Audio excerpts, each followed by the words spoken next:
Have you ever found yourself crammed into an airplane seat, wondering how you ended up in such a nightmare position, while other passengers seem perfectly comfortable? What if I told you there's an entire hidden system of seat selection that airlines desperately hope you never discover? Today I'm exposing the airline industry's best-kept secrets about airplane seating, and by the end of this video, you'll never book a terrible seat again. Picture this scenario. You're stuck in a seat that doesn't recline, your carry-on got gate-checked at the last minute, and you're waiting forever to get off the plane while other passengers breeze past you. Sound familiar? That's because airlines have designed a complex seat selection game that benefits them, not you. But here's the thing. Once you understand their tactics, you can beat them at their own game. I've personally tested these strategies on over 200 flights, and they work every single time.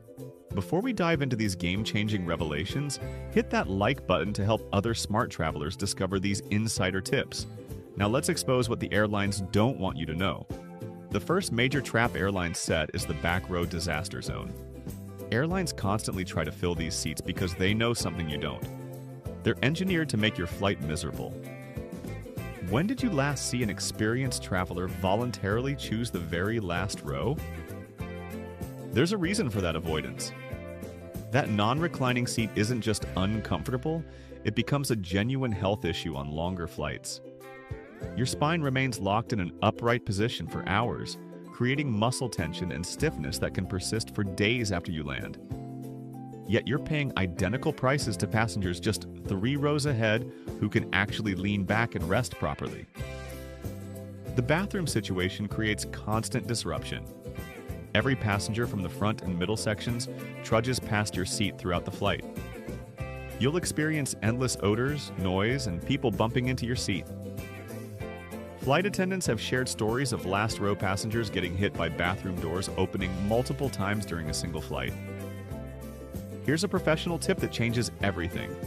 If you absolutely must sit toward the back, choose an aisle seat in the second to last row instead. You'll capture most of the benefits without enduring the bathroom chaos.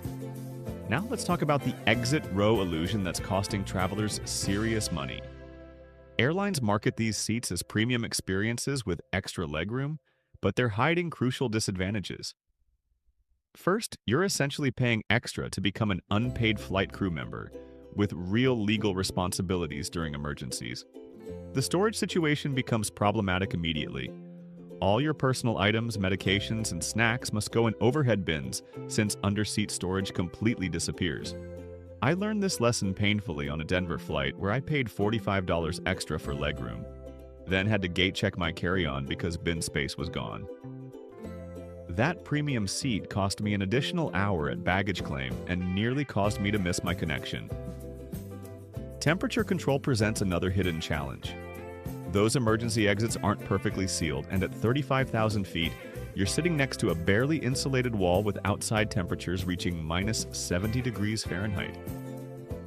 Pack layers or prepare for hours of discomfort. Bulkhead seats create their own deceptive scenario. They appear perfect with no one reclining into your space and seemingly extra legroom, but airlines quietly remove the best features while maintaining premium pricing. Your tray table folds from the armrest, making it smaller and more awkward for meals or laptop use.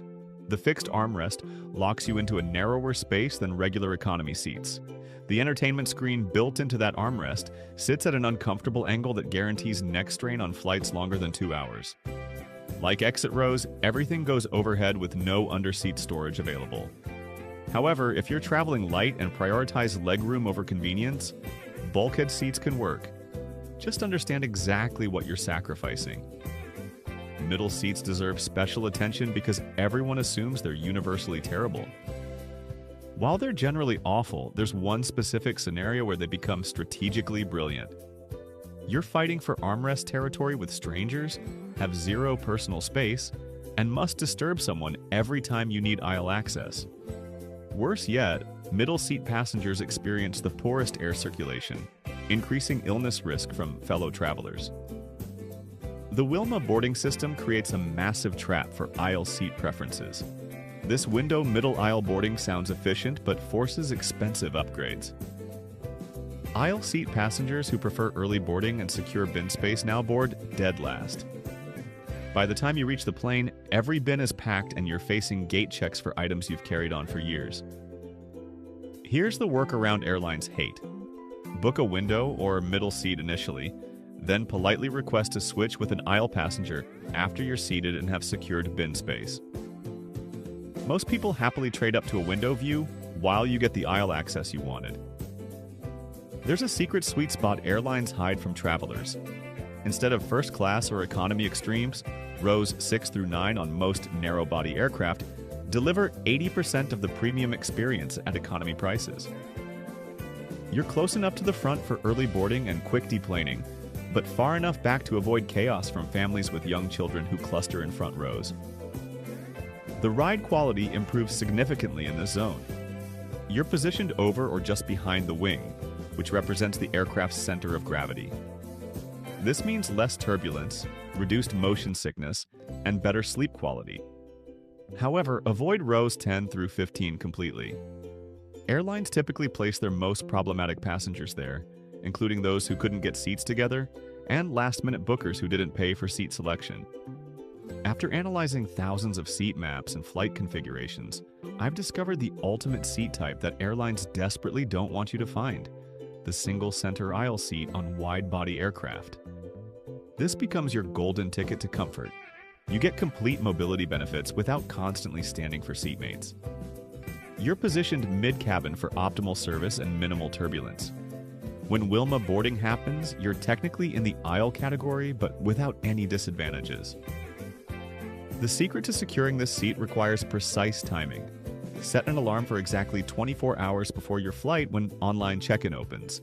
Have your confirmation number ready and grab that center aisle seat the moment it becomes available. Airlines profit by steering you towards seats that benefit them, not you. Their seat maps highlight preferred seats that often have hidden problems like galley or bathroom proximity. Third-party tools reveal the truth by showing color-coded warnings about limited recline, misaligned windows, or excessive noise when you input your exact flight number and aircraft type. Screenshot seat maps before booking because airlines sometimes change aircraft last minute, and you'll want proof of your original selection if you need to argue for comparable seating. Most travelers check in sometime during the 24-hour window, but professionals understand it's all about the first 60 seconds. Airlines release their best remaining seats right at the 24-hour mark, and they disappear incredibly fast. Set multiple alarms and save your confirmation number in your phone. Be ready to act immediately when that check-in window opens. I've witnessed passengers upgrade from middle seats to premium aisle seats simply by being first in the digital line. Even if you rarely fly with an airline, joining their frequent flyer program often provides priority access to better seats during check-in. It's completely free and can make a tremendous difference in your seating options. Sometimes paying for upgrades actually makes financial sense when you do the math. Airlines don't want you to calculate. On flights longer than 4 hours, spending $25 to $50 for a better seat can save you days of recovery time from poor sleep and body stiffness. Here's insider timing knowledge. Upgrade prices often drop significantly within 24 hours of departure as airlines attempt to fill premium seats. Check upgrade prices when you first book, then again 24 hours before departure. You'll frequently find 30 to 50% discounts on seat upgrades that airlines quietly offer to fill their premium sections. After testing these strategies on lots of flights, here's your step-by-step action plan for seat selection mastery. First, research your specific aircraft before booking using seat analysis tools. Second, target that single center aisle seat on wide-body planes or rows 6 through 9 aisle on narrow-body aircraft. Third, set your 24-hour check-in alarm and prepare to act immediately. Fourth, if stuck with a poor seat, monitor for last-minute upgrade deals. Fifth, always maintain a backup plan for Wilma boarding if you're in an aisle seat. The difference between a miserable flight and a comfortable journey often comes down to spending 5 minutes on strategic seat selection. Airlines count on you to simply accept whatever they assign, but now you have the knowledge to outsmart their system. Which of these seat secrets surprised you most? Have you ever been trapped in one of these problematic seats? Share your worst airplane seat story in the comments below. I read every single one and love hearing about your travel experiences.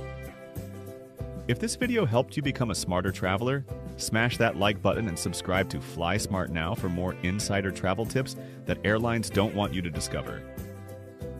Make sure to check out our video on hidden travel perks that could save you hundreds on your next trip.